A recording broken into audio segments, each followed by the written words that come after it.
Assalamualaikum warahmatullahi wabarakatuh. Hari ini kumpulan saya akan membentangkan berkaitan dengan tugasan video berkumpulan iaitu dalam konteks syarikat korporat dan perniagaan Indonesia, apakah tindakan yang diambil oleh syarikat korporat tertentu untuk menghalang berlakunya vandalisme yang menyebabkan pencemaran berlaku ke atas alam sekitar serta apakah tindakan yang diambil oleh syarikat berkenaan untuk memelihara alam sekitar telah dirosakkan.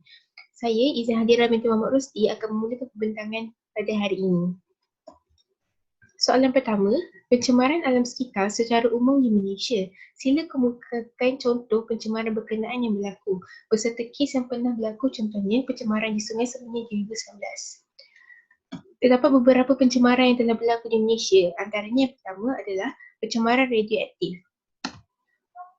Pencemaran radioaktif ini menurut Agensi Tenaga Atomik Antarabangsa 2007, pencemaran radioaktif dikenali sebagai pencemaran radiologikal iaitu terdapat bahan radioaktif di permukaan sama ada dalam bentuk pepejal, secair dan juga gas yang boleh menyebabkan kemudatan pada alam sekitar sama ada pencemaran ini dilepaskan secara tidak sengaja atau dikehendaki. Kes yang pertama adalah sekitar tahun 2019 iaitu Dinas Malaysia SDM Berhad. Dinas Malaysia adalah sebuah syarikat perlumbungan yang dimiliki oleh negara Australia. Dan pada tahun 2008 telah dibina satu kilang di negeri Pahang, iaitu kilang tersebut digunakan untuk mencipta alat berteknologi tinggi seperti telefon pintar dan juga kereta hybrid.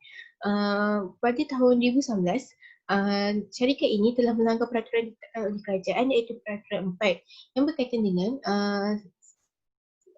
dengan kuantiti bahan buangan terjadual yang dikumpul di tapak kilang bersila tidak melebihi 20 tan metrik selama 180 hari ataupun kurang. Namun begitu, dalam tempoh 6 tahun beroperasi sehingga Disember 2018, syarikat ini telah menyimpan sebanyak 1.13 juta dan sisa buangan neutralization underflow residue NUF yang disimpan di tepi kilang. Yang kedua adalah pencemaran sungai. Pencemaran sungai ini adalah menyebabkan berlaku apabila terdapat benda asing seperti keladak, nitrat, logam berat dan juga lain-lain yang menyebabkan kemudatan kepada organisma ataupun hidupan yang bergantung pada sumber sungai ataupun air. Kes yang pertama ialah berlaku pada 7 Mac iaitu sisa buangan berjadual jenis SW311 iaitu enak cemar minyak yang terhasil daripada kilang pemprosesan tayar telah menyebabkan pencemaran Sungai King di Johor. Kes yang kedua, sebanyak 46 premis kilang dinilai menjadi fokus pemeriksaan Jabatan Alam Sekitar Negeri Sembilan yang dikatakan menghasilkan buangan berlarut dan juga minyak sekitar nilai yang menyebabkan berlaku pencemaran sungai dan juga menyebabkan berlaku penutupan loji air di sekitar kawasan tersebut. Pencemaran yang ketiga adalah pencemaran udara. Pencemaran udara adalah apabila terdapat sebarang bahan kimia, jinim sarahan ataupun bahan biologi yang boleh menyebabkan kemudatan kepada manusia ataupun hidupan lain yang bergantung hidup dengan kegunaan udara. Kes yang pertama melibatkan Jabatan Alam Sekitar yang mengarahkan 2 kilang membuat perabot dan juga kilang semula plastik di kawasan pengindustrian Sungai Gadut Senawang ditutup kerana dipercayai menghasilkan pencemaran udara. Ini kerana jabatan mengesan berlaku kerja-kerja pembakaran seperti penghasilan cecair ligam yang menyebabkan pencemaran udara. Kes yang kedua ialah kilang kitar semula plastik yang mempunyai lesen daripada Majlis Pembandaran Seremban MPS. Kerana kilang ini mempunyai alat kawal udara bagi semua jenis mesin yang digunakan tetapi didapati memproses jenis plastik keras yang mengeluarkan bau yang kuat. Kilang ini diarahkan tutup sehingga mereka mampu menyediakan alat kawal udara yang tidak menyebabkan berlakunya pencemaran udara. Pencemaran yang terakhir adalah pencemaran bau. Pencemaran bau adalah apabila terdapat aroma atau bauan yang kurang menyenangkan ataupun daripada segi saintifiknya melibatkan interpretasi hasil penerimaan rangsangan pada sistem barrier. Kes ini menyebabkan pada tahun 2019 iaitu sebuah kilang memproses sawit mentah kepada minyak sawit di Sungai Semenyi telah menyebabkan berlaku pencemaran bau sehingga mengganggu penduduk di kawasan sekitar. Seterusnya saya teruskan dengan soalan kedua iaitu sila terangkan apakah yang anda faham tentang pembangunan lestari sustainable development. Pembangunan lestari menurut UNESCO 2002 ialah menyeimbangkan keperluan manusia dengan melindungi alam sekitar supaya keperluan manusia ini dapat dipenuhi untuk generasi ini dan juga generasi pada akan datang. Sidang Kemuncak Bumi yang diadakan di Rio de Janeiro pada tahun 1992 dan di Johannesburg pada 26 Ogos hingga 4 September 2002 telah membawa kepada wujudnya Agenda 21. Agenda 21 ini melibatkan satu set prinsip yang mana akan membantu kerajaan ataupun institusi untuk melaksanakan dasar-dasar ataupun program-program yang melibatkan pembangunan lestari di negara tersebut. Pada tahun 1973, Kerajaan Malaysia telah menubuhkan Kementerian Teknologi Pendidikan yang kini telah dikenali sebagai Kementerian Sains, Teknologi dan juga Alam Sekitar MUSTI, dan menunjukkan bahawa Kerajaan Malaysia sangat komited dalam memenuhi keperluan pembangunan lestari ini di negara Malaysia. Berdasarkan maklumat yang saya miliki ini, saya mendapat beberapa kefahaman, iaitu dalam wujud pembangunan lestari ini kita adalah untuk memastikan keperluan manusia dapat dipenuhi. Namun begitu, aktiviti pemeliharaan dan juga pemuliharaan perlu dijalankan supaya sumber ini tidak kehabisan untuk generasi pada masa akan hadapan. Dan kerana sumber ini dapat digunakan untuk menyumbang kepada kehidupan di dunia secara berterusan. Dan manusia sangat bergantung pada alam sekitar untuk membekalkan perkhidmatan dan perkhidmatan tanpa distrasi. Sekian, terima kasih.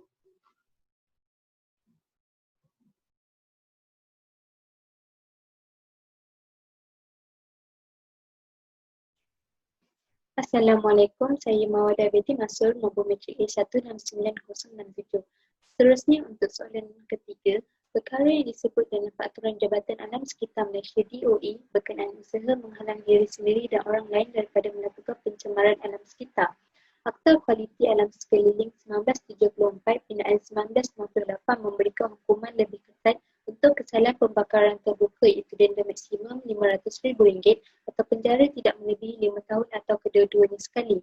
Akta Kualiti Alam Sekeliling 1974, mereka yang bersalah mencemarkan sungai boleh dikenakan hukuman denda tidak lebih daripada RM100,000 atau penjara selama tempoh tidak lebih dari 5 tahun atau kedua-duanya di samping denda tambahan tidak lebih dari RM1,000 bagi tiap-tiap hari kesalahan itu diteruskan. Bagi kesalahan di bawah Seksyen 34 di Akta yang sama, untuk pelupusan haram buangan terjadual yang berkemungkinan menyebabkan pencemaran ke alur air, mana-mana pihak yang didapati bersalah boleh dikenakan hukuman penjara selama tidak melebihi 5 tahun dan denda tidak melebihi RM500,000.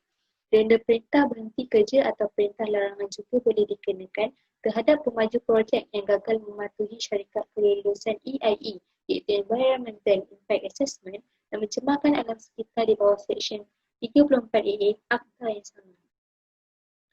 Selain itu, orang ramai yang gemar melakukan pembuangan sampah sesuka hati, terdapat akta yang boleh disabitkan sekiranya mereka bersalah. Akta Pengurusan Sisa Pekerja dan Pembersihan Awam Akta 672/2007 Seksyen 71, sekiranya didapati bersalah, hukuman denda sekurang-kurangnya RM1,000 atau hingga RM10,000 atau penjara 6 bulan atau sehingga 5 tahun atau kedua-duanya sekali boleh dikenakan. Seterusnya untuk soalan keempat, tindakan yang diambil oleh IONCO untuk menghalang berlakunya vandalisme yang membawa kepada pencemaran alam sekitar. Di IONCO, persekitaran hijau adalah asas untuk kehidupan yang lebih baik. Oleh itu, syarikat ini telah mengembangkan program ekologi yang komprehensif untuk mengatasi masalah pemanasan global dan bertujuan untuk menghilangkan pelepasan karbon dioksida dengan ketara.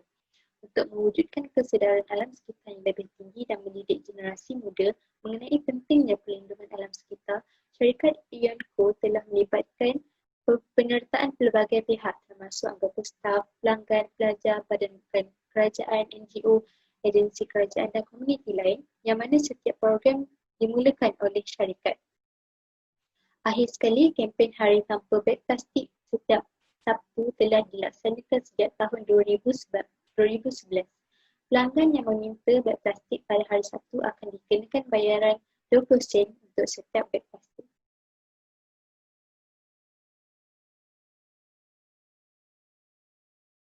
Nama saya Chong Manyo, nombor matrik saya A172230. Hari ini saya akan membentangkan yang pertama mengenai tindakan yang diambil oleh AYON untuk memelihara alam sekitar yang telah dirosakkan. Sejak 2004, berbagai aktiviti penanaman pokok giat dijalankan oleh AYON. Kerjasama Malaysia, Japan, Friendship Forums ini telah berjaya menanam lebih 60,000 pokok pelbagai spesies di kawasan Paya Indah Wetlands. AYO telah menanam lebih dari 500,000 dalam tempoh 27 tahun. AYO menyerahkan kawasan keseluruhan projek ini kepada Jabatan Perlindungan Hidupan Liar dan Taman Negara untuk diselenggara sepenuhnya oleh jabatan itu pada tahun 2018. Mereka serahkan kawasan ini agar pokok-pokok yang telah ditanam ini akan dijaga baik bagi memastikan ekosistem kekal terpelihara setelah menjaganya selama 15 tahun.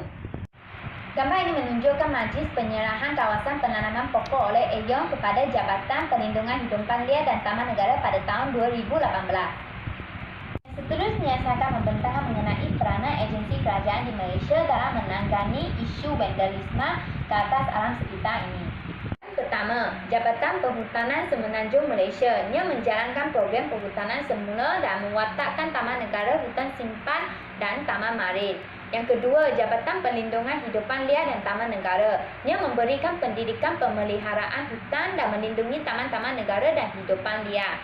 Yang ketiga, Institut Penyelidikan Perhutanan Malaysia yang membuat penyelidikan dan pembangunan bagi sumber hutan. Yang keempat, Jabatan Alam Sekitar yang mentadbir dan menguatkuasa akta politik alam sekitar dan mencegah mengawal pencemaran dan mempertingkatkan kualiti alam sekitar dan undang-undang yang berkaitan dengannya. Yang kelima, Persatuan Pencipta Alam Malaysia yang mengambil insentif untuk memelihara dan memelihara alam sekitar melalui pendidikan, kempen dan program Kita Semula. Yang keenam, Alam Flora yang mengumpul dan membuang sisa-sisa pekerja secara mesra alam dan meminta semula barangan terpakai atau terbuang. Baiklah, seterusnya kita akan pergi ke soalan yang nombor 7 iaitu nyatakan kesan yang diperoleh hasil pembantrasan vandalisme ke atas alam sekitar di Malaysia. Okeylah, perbuatan vandalisme mengakibatkan pihak awam dan swasta mengalami kerugian kerana terpaksa mengeluarkan kos untuk membaiki dan menggantikan barang-barang yang telah dirosakkan. Seperti yang kita tahu, perbuatan vandalisme boleh menyebabkan terhadap alam sekitar, boleh menyebabkan seperti kebakaran hutan dan juga menyebabkan banjir. Kebakaran hutan berlaku adalah akibat daripada setengah pihak yang tidak bertanggungjawab dengan mudahnya membuat pembakaran hutan untuk menjimatkan kos mereka. Namun bagaimanapun, hal ini mengakibatkan pihak awam terpaksa mengeluarkan kos untuk memadam kebakaran yang semakin merebak. Begitu juga banjir. Apabila mereka membuang sampah ke dalam longkang-longkang, perbuatan vandalisme dengan membuang sampah ke dalam longkang mengakibatkan longkang tersumbat dan mengakibatkan banjir yang menyusahkan orang awam, di mana kereta mereka ditenggelami air dan juga mereka terpaksa membayar kos yang tinggi untuk membaiki. Okey, seterusnya saya akan masukkan hasil pembantrasan vandalisme. Seperti yang kita tahu, apabila vandalisme dibantras, kita akan dapat menjimatkan kos pihak kerajaan dan swasta. Hal ini kerana pihak kerajaan dan swasta tidak perlu mengeluarkan kos untuk membaiki kerana masalah vandalisme dapat dihapuskan, di mana segala barang awam yang disediakan dijaga dengan elok dan kerajaan tidak perlu mengeluarkan kos untuk membaikinya. Begitu juga hutan yang apabila dijaga dengan baik, dilindungi, hutan Malaysia juga akan cantik dan juga tidak perlu untuk mengeluarkan kos untuk memelihara. Oleh itu, dengan pembantrasan vandalisme, kita dapat menjimatkan kos pihak kerajaan dan swasta.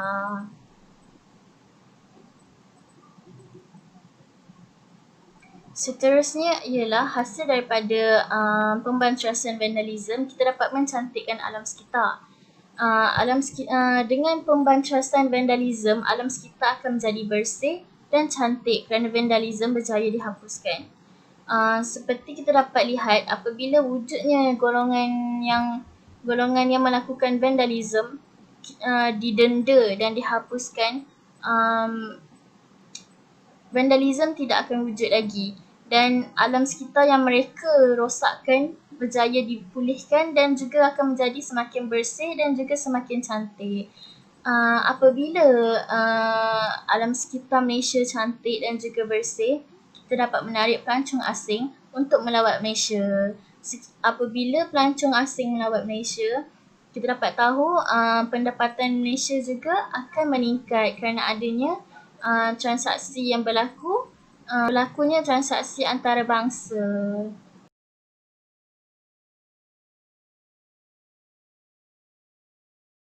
Selamat sejahtera. Nama saya Renusri Ana Perempuan S. Manoharan, nombor matriks A168450. Terdapat banyak cadangan untuk menambah baik apa yang dilakukan oleh pihak-pihak korporat dan agensi tertentu dalam kerajaan Malaysia untuk menyelesaikan permasalahan vandalisme ini. Antaranya ialah kita harus mempergiatkan kempen-kempen kesedaran tentang vandalisme terhadap alam sekitar yang dilakukan secara berleluasa. Melalui kempen kesedaran sebegini, seluruh golongan rakyat perlu mengubah sikap dan pemikiran, seterusnya bersatu membentuk satu masyarakat yang tinggi tahap ketamadunannya. Seluruh rakyat Malaysia perlu berusaha menanam kesedaran dalam diri agar sentiasa bersyukur atas segala kemudahan dan prasarana yang disediakan oleh pihak kerajaan. Seterusnya, memainkan peranan dan tanggungjawab untuk memastikan segala kemudahan yang disediakan oleh kerajaan untuk kegunaan rakyat sejagat dan sentiasa dalam keadaan yang terpelihara dan mudah guna. Kesimpulannya, selepas mencapai kemerdekaan, pencapaian negara ini dari sudut pembangunan dan pemodenan amat ketara dan agak setanding dengan beberapa buah negara membangun di dunia ini. Namun begitu, pada zaman ledakan teknologi maklumat yang penuh dengan pancaroba ini, kita kerap pula berhadapan dengan masalah gejala sosial yang boleh meruntuhkan akhlak rakyat Malaysia dan sekaligus boleh mencemarkan imej negara di persada antarabangsa. Antara gejala yang dimaksudkan dan boleh membawa impak negatif yang serius kepada negara ialah vandalisme yang mencemarkan alam sekitar. Untuk itu, sebagai negara yang sedang mengorak langkah ke gerbang globalisasi, kita perlu melaksanakan pelbagai strategi dan inisiatif untuk membanteras gejala yang kian menular ini sebelum menjadi wabak yang parah. Sekian, terima kasih.